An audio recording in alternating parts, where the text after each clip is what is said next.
Welcome to the Savvy Dentist podcast with Dr. Jesse Green, the show where great dentistry meets great business.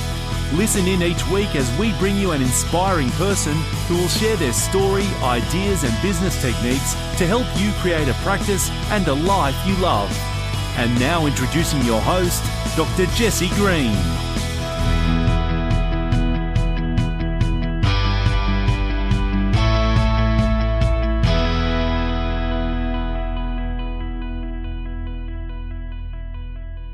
Hello everyone, welcome back to SavvyDentist.com and to the Savvy Dentist podcast, the show where great business happily collides with great dentistry.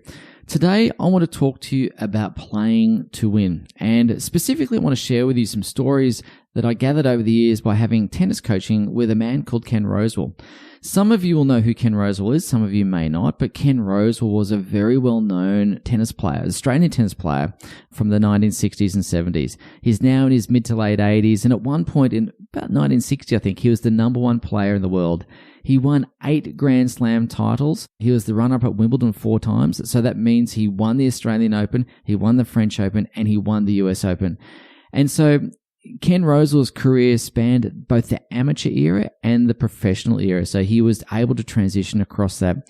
What I really liked about Ken Rosewall when I got to meet him, which I'll share with you in a moment, is that he, like me, he was really short. He was only 170 centimeters, but he managed to create a great career for himself as a tennis player. And when I was young, I was really keen on tennis. I was, obsessed with tennis, hitting balls, chasing balls, doing everything I could around tennis. Sometimes I would be hitting tennis balls against the side of a wall, sometimes against the garage door. If I could get out onto a tennis court, great. But in 1982, I was 11 years old and my parents were living in Port Moresby in Papua New Guinea. We'd moved there for my father's work and I was tennis obsessed. Every moment was out hitting a ball, doing something related to tennis.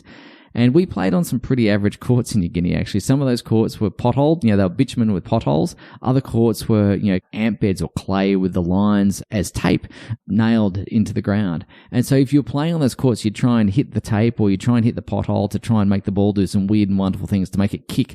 So we could, try and emulate our heroes when we couldn't really emulate our heroes. It was just trying to get the court to do some weird things. But in 1982, when I was in primary school in Port Moresby, we had the really good fortune of having Ken Rosewall travel to Port Moresby to run a coaching clinic. And that coaching clinic lasted several days. And I learned a lot from Ken Rosewall, and I learned a lot about tennis, of course, but some of the lessons around that I've been reflecting on because I was going through some old photos and I found a photo of myself and Ken Rosewall, and it reminded me of those lessons. And as I was reminded of those lessons, I thought, well, how applicable are they to what we do today in our practice? And so I thought I'd take a moment to reflect on some of those lessons and to draw some parallels between what I learned from Ken Rosewall and how it might be applicable to us in dental practice today. So as I was looking at this photograph, I remembered that when we got to the course, the tennis courts, it was about drills. And we all thought we were going to get there and be playing rallies and playing wonderful games. But it was a couple of days of drills, more and more drills, drill after drill after drill. And it was about practicing the same shot over and over. So it'd be lots of forehands from one side of the court to hit to the other corner or down the line or to the middle of the court, wherever it happened to be. Same with backhand, same with volleys and so on and so forth. It was just about mastering those basics over and over and over. And what Ken was really talking about was really about mastering fundamentals. And of course, excellence really is about mastering a series of fundamentals. And if you practice those fundamentals long enough, they become muscle memory. And that's why when you see older tennis players who have practiced a lot over the years, you can see they've still got the swing. You can see they've still got the rhythm. You can still see they can hit a ball. And that's because they just spent years and years and years practicing that. Now, if you take that into the dental practice, of course, we want to have our team skilled in certain areas. And of course, my personal point of view is that perhaps we don't spend enough time practicing those things and committing those things to muscle memory. As practice owners, certainly I've been guilty of being frustrated when things aren't done a particular way, or I've taught someone how to do something once and they've forgotten. And of course, we're asking our team to step up to the plate when really we want them to be able to fall back on their training and the muscle memory. And so what that means is, as a practice, we need to become really good at training. We need to be a training institution and to be able to drill those skills as best we can, like Ken Rosewall taught us. So And that's lesson number 1, is practice and practice and practice. It's the fundamentals over and over and over and over again. And rather than asking someone to step up to the plate, we ask them to fall back to their training. So that was point number 1. Point number 2 was something that Ken Rosewall spoke about from his time with Harry Hopman. Harry Hopman was, again, a very famous tennis player in Australia. He was the Davis Cup captain for a couple of decades.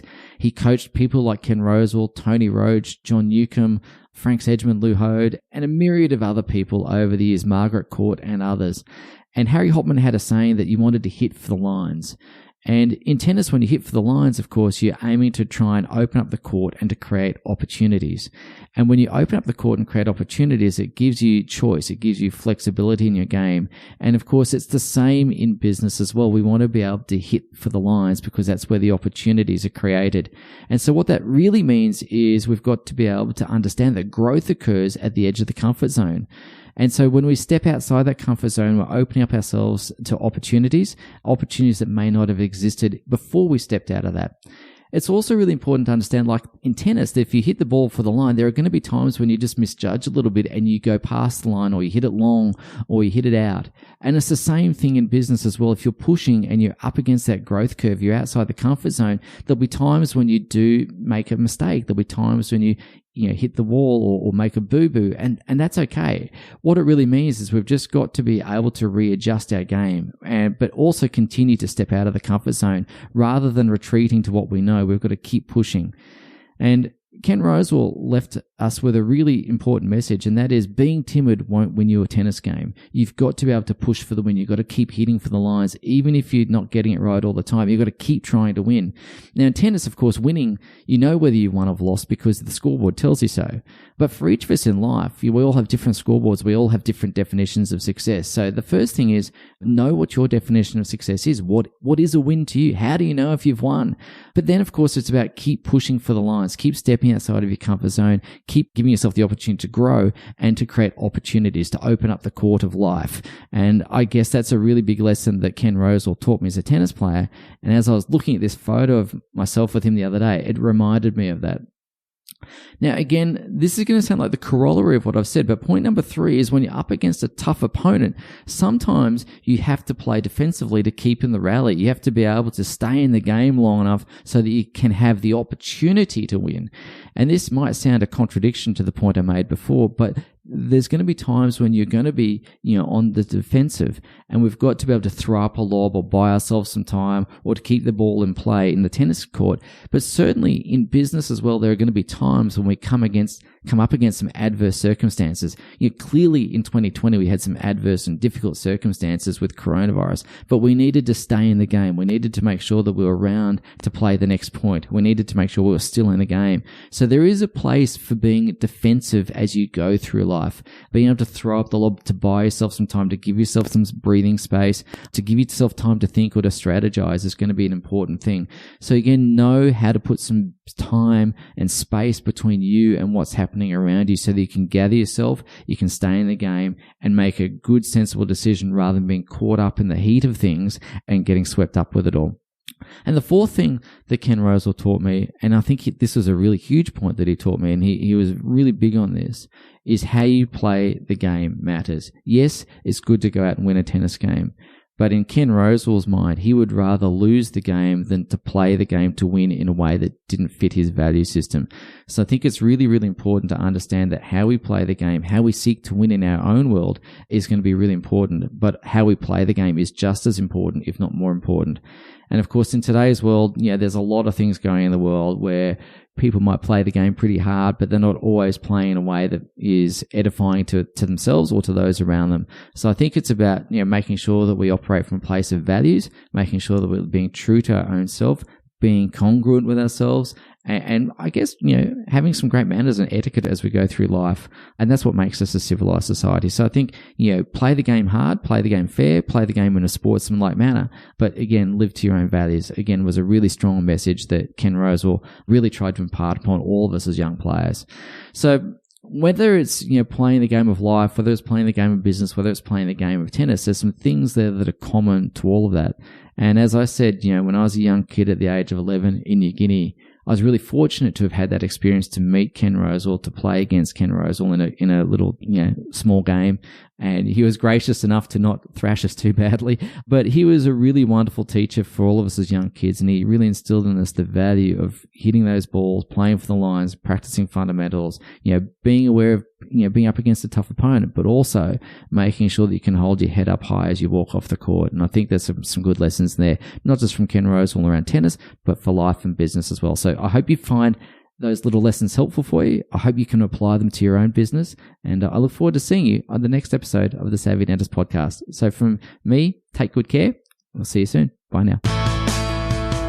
Thank you for listening to the Savvy Dentist podcast with Dr. Jesse Green. For more free tools and resources, join the free Facebook group. Visit drjessegreen.com/Facebook. And for more episodes, visit drjessegreen.com/savvydentist.